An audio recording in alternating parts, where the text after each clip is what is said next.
Hello friends, welcome to my channel where I talk about how to heal chronic illness and symptoms by healing old developmental trauma. Attachment trauma is how I usually refer to it, and it's trauma that happens with the relationship with your primary caregivers, not meeting your emotional needs or attachment needs as children, the result of which is a severing with ourselves, a disconnection, an inability to really know how to connect to ourselves in every scenario through any emotion. So it's usually the difficult emotions that we don't know how to work with ourselves, how to be there for ourselves and have this loving, connected space for ourselves. We don't know how to do that. And so we end up unconsciously abandoning ourselves. And the other thing that happens with attachment trauma is that it's relational. And because the world is relational, there are people everywhere and there are things that we interact with all day long, all the time. If we have attachment trauma, it means that we can have triggers pretty much everywhere. The impact of that is that our nervous system gets these messages of danger all over the place, and it dysregulates our nervous system, so we learn to live in the world with a dysregulated nervous system, and that inevitably leads to chronic illness and symptoms of some kind. So if you believe that your chronic illness or symptom is related to attachment trauma, that's what I talk about on this channel and my journey in healing it. Today, I'm going to talk about a beautiful, humbling experience that I have had in the last couple of weeks. There are so many humbling experiences on a trauma healing journey. If you're on one, you know that that is true. So the humbling experience that I have had has to do with fear of anger. And what led me to realize this is that I had an adrenal event a couple of weeks ago. It felt like a small adrenal crash. And to me, somebody who has healed from very severe adrenal fatigue, if you know my story, just completely taken out, bedridden, and it was very scary. If you've had severe fatigue, you know how scary it is. You don't know if you're going to have your life back, if you're going to be, functional in the world ever again, what's going to happen to you. And adrenal fatigue can get really dangerous in the final stages. And so for a person who has healed from adrenal fatigue and who has made a course on it, which is in the final completion stages, I was pretty shocked. And I was like, what the? It was very humbling. And for a couple of days, it was like, how could this happen? Because that is like the biggest red flag my body can throw at me. The feeling of adrenal crash again, because I know if I had even a small adrenal crash, that means my adrenals are more stressed than I was admitting to myself. And it was a couple of days of really reeling about what have I missed? And yet, as I reflect back, I can see in the past 14 months since I moved into this current living situation and started my own business, both of those things in the same year, I could start to see all the signs that my body was showing to me. I've realized that the amount of stress that I was under was up here. And I was doing sort of a normal maintenance level of nervous system work. Havening, I was doing havening, I was always conscious of my belly breath, but it really wasn't enough. I wasn't doing it enough. I was not doing it enough based on the level of stress. But I deceived myself because the stress that I have been under from the outside looks like sort of regular stress. Well, I mean, I don't know. You could argue it's more than what should be regular stress. But what I was not giving enough credit to is how I was not meeting myself the way that I needed to be. I just wasn't. And I have been forced to admit that. And I thank God for that. I really thank my body for that and the universe, because there's nothing that can send the red flag up for me more than adrenal symptoms. That was such a terrifying experience. And it took me a long time to learn how to heal. Now, thank God, I know how to heal. But it speaks to this idea. In my belief, in order to heal from adrenal fatigue, you have to rewire your nervous system. You have to heal your nervous system, right? And that's how you heal. You can heal your adrenal fatigue by healing your nervous system and learning how to regulate your nervous system, which is what gets dysregulated when we're carrying attachment trauma. However, in order to heal the propensity for adrenal fatigue, you have to heal the wounds that were triggering the fear and dysregulation in the first place. And that's what I've been working on for the last 3 years. But there is this giant piece that I have not done enough in. So my focus in the last 3 years has really been on shame and grief. Then like disappointment, some rage, those have been really big too. But really the biggest energies have been first shame, then grief. And what I haven't gone into yet, and now I got the very, very loud and clear message, it's very loud to me because of what my past, my experience, is the anger. The anger, which is different than rage. Rage comes from that boiling, seething, it's like the lifetime of self-suppression rage. It also comes from being made to feel powerless. So if you're in an abusive situation, for example, you are being made to feel powerless by another, someone else who is more powerful than you or perceived to be more powerful than you. This is, obviously it's an easy example is parent to child. If a parent makes a child feel powerless, it is profound because they are so much less powerful than an adult. A child has no power to an adult. So powerlessness is one cause of rage needing to be processed and expelled. And another one is a lifetime of self-suppression. So processing rage, and that has taken the form of screaming for me. Grieving, obviously crying, and powerlessness. But powerlessness, both sides, the rage and the grief sides of powerlessness have been a huge energy for me this year. But what I wasn't focused on intently was the anger. And what I mean by anger is all solar plexus energy. All energy that has to do with the solar plexus, for me, is deeply, deeply, unconsciously embedded with fear. Fear. So much fear, it's really in the realm of like terror. And I say that because it's so intense. It's so intense that the fear that comes up with using my solar plexus. And so the things we use our solar plexus for are creating healthy boundaries and defending our boundaries and pushing back when our boundaries are being crossed. Big theme for me this year that I have never had to do to this extent. Another one is your drive, your ambition, your ability to take action and do. This has been so obvious, like a recurrent pattern for me my whole life. I can look back and I can see every time I have tried to, because I'm sort of a naturally ambitious person, but when I try to do that, my body says no. And so I have this manifestation of this unconscious belief that fear of success, because I believe I can't handle it. My body's not strong enough. I'm not strong enough. I'm not enough. It's that unconscious deep wound to the core sense of self manifesting in this way. So scared of being successful. It's like that deep knowing that comes from your unconscious that I'm not strong enough. I can't handle it. So what happens? Every time I am pushing myself and being busy and being productive and these things that I see other people do just fine, I'm doing it, but it's coming up with massive amounts of fear with it.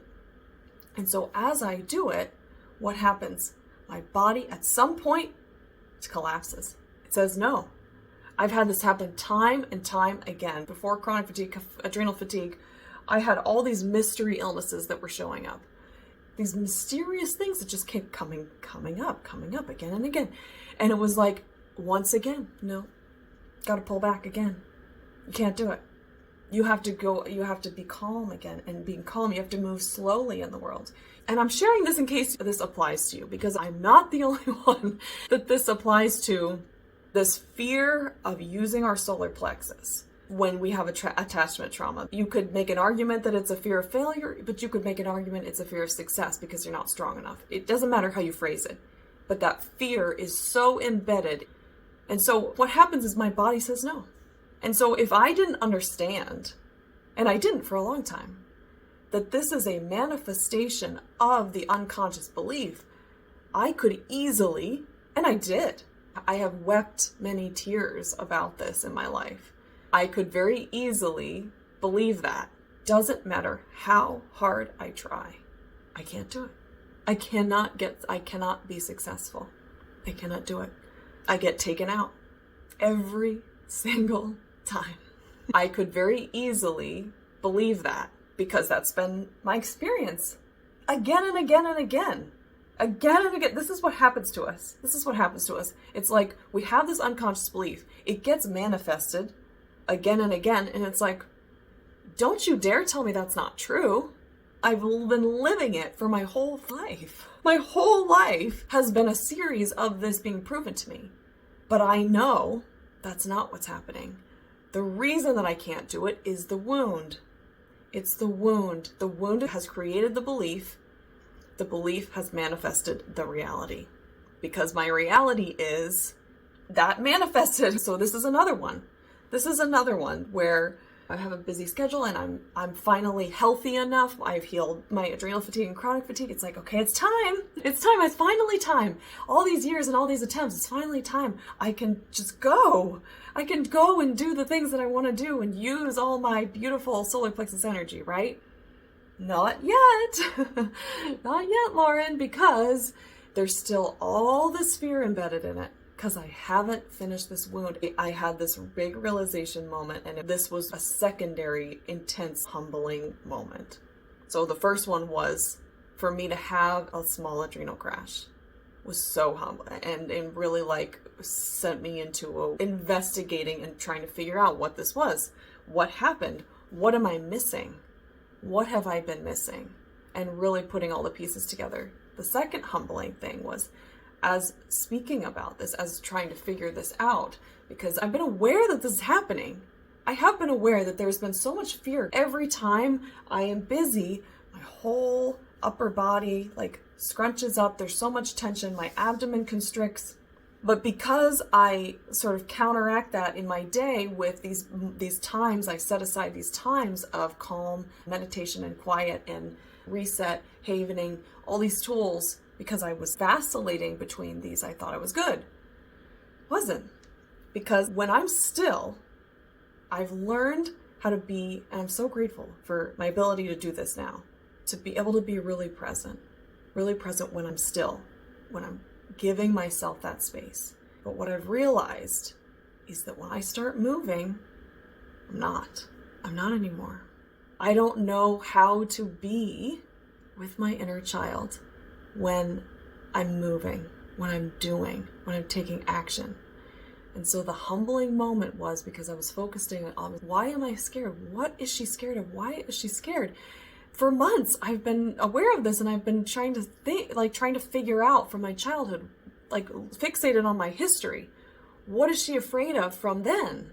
And what I finally realized was she's not afraid of something in the past. She's afraid of me. She's afraid of me because of what I become, my internal environment, how I treat her, my inner child, when I'm performing in any way, whether it's with work or raising my son or in a relationship, just like any kind of performing, like that external energy. It's the solar plexus energy. It's bringing you out into the world. As soon as I go into that energy, even if I'm by myself, because if I'm just doing emails and doing all the list of things and trying to fit everything into my day, what I realize is that I am harsh. That pattern of self-harshness that I've talked about on this channel, that is a natural repercussion of internalization of attachment trauma, of prominent shame wound and blaming of self, some self-hatred, some self-loathing, some like berating harshness on the self. It's so common. It's so common. And I've talked about how it's a visceral, it's a somatic phenomenon. It's that judgment, that harshness, it manifests as constriction in the body. The self-berating thoughts are just a symptom of what's happening in the body, which is really key. So, when I realized that at the beginning of 2023, this year, it was a huge moment of shift for me, because then I started to notice when it was in my body. But what I've realized in the last couple weeks since this has happened, I learned how to identify it when I'm still.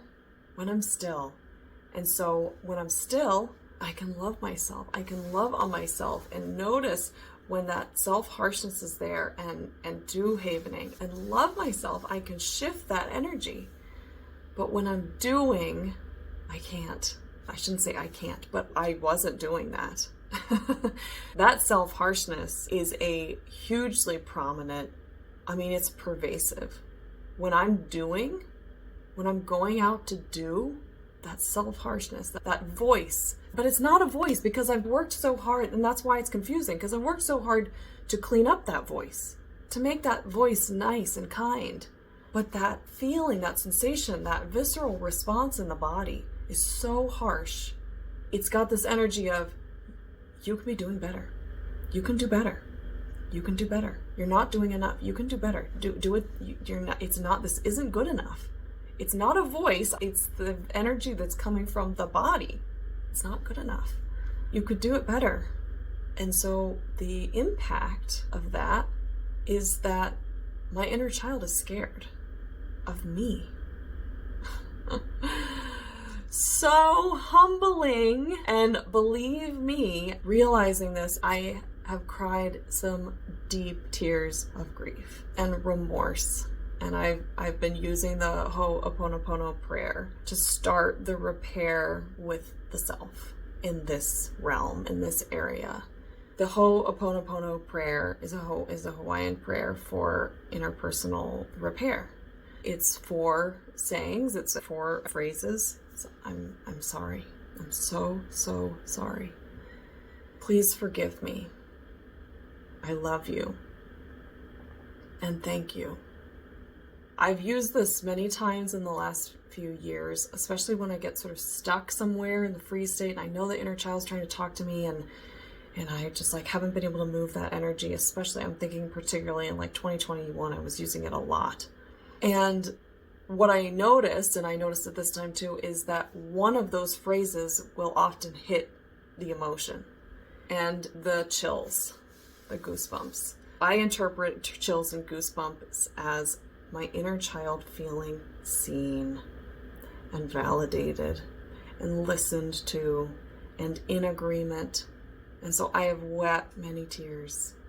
I don't know if I'm done, of remorse. I am so sorry. So sorry to my inner child. I just didn't see it. So no wonder my nervous system is struggling, because I literally don't know how to do that. And please share if you relate to what I'm talking about. And so the situation I sit in now, is how can I keep myself really present with my inner child when I'm using my conscious mind for other tasks. That's what's so tricky. You're using your hands and your eyes and your brain for specific tasks that you're doing out in the world. You know what I'm talking about, on your to-do list. We have to be able to go out and do while staying connected. I thought I was doing it, and I have been taught by my body and inner child that I have not been doing it. I have not. And so what I'm trying to figure out now is how to do this, because you can't walk around you can't work while havening. I mean, you need your hands. I love havening, and havening it's that soft love. It's that nurturing love. What I'm finding with this energy is that because there's so much fear in it, I'm feeling the need, I'm like craving sort of fierce love. Havening is, I will never stop singing its praises. I love it. I will keep shouting its praises forever, I think. It is this way of making connection and love signals and safety signals to our body. It's this nurturing, soft love that we need when we're going through these difficult emotions, having difficult emotions. And it's what we didn't get when we have attachment trauma. It's what we didn't get. And the touch signals connection and safety and love. It's so key, and it's why I love havening more than other somatic practices, because it sends a message of connection through touch. That's how our brains are wired as human beings. Touch equals connection, connection equals love, love equals safety. Like, that's how we're wired. However, what do we do when we are doing and we need our hands? One thing I've been practicing, this still uses the hands, but it's more of a fierce love. It's this palm to palm fierce grip. And I've been working on walking when I walk, because this still happens when I'm walking around to do things. I'm up here and I lift my shoulders, and I've been having a shoulder injury issue that has been sort of helping me be aware of my shoulders even more than I was before. But this firm sort of fierce love grip I've been experimenting with, and it's been really helpful because it's a different sensation. It reminds me of what you see in like TV shows and dramas where someone is in trouble. Someone's had a physical trauma or they're dying and they're lying on the ground, and there's someone that comes up next to them and they grab their hand and they hold it tight and they say, "I'm with you. I'm not going to leave you. You're not alone. I'm here with you. I'm not leaving." They'll just say it over and over again, and it's sort of that energy. That's how I feel when I do it. It's like one hand is the giver, the right hand's the giver, the left hand is the receiver. So I squeeze with my right hand, and it's just like, I've got you. I've got you. I'm here. Because I'm finding that I need some somatic shift while I'm going around in the world. And so when I'm walking, I'm experimenting with this. And I've had some tears where I needed like a fierce love grip, because especially tears from fear, I find that fierce love grip, I'm really liking it right now. So, nurturing love, havening, and fierce love, the grip. Sometimes I'll just grip my arms tightly, or somewhere, just anywhere, but just like, it's a fierce love energy that for me, I'm finding is needed to work with this level of fear. Fear that's anxiety, I think havening is amazing for. But fear that feels like impending death, I laugh, but I'm serious. I mean, that's how it feels in the body. It feels like a very mortal fear, fatalistic. I'm feeling like I need a tight grip, but I need to figure out a somatic practice to do while I need my hands typing on the computer. Things that use the hands, I need something to remind me to release this harshness in the body, to allow myself to release that harsh energy. So that's where I am right now. I'm doing well. I'm making good progress on my nervous system and the adrenals. I'm happy about that, but I'm still needing to pull back on the doing, and this is what keeps happening. It's like, go and do the things that I want to do, and then you got to pull back, and then you got to inch in again. But this time I have a lesson that was really clear. This is a new realization for me, that I had so much harshness in the body whenever I am doing, taking action, setting boundaries, defending myself. The doing, it's all the solar plexus energy.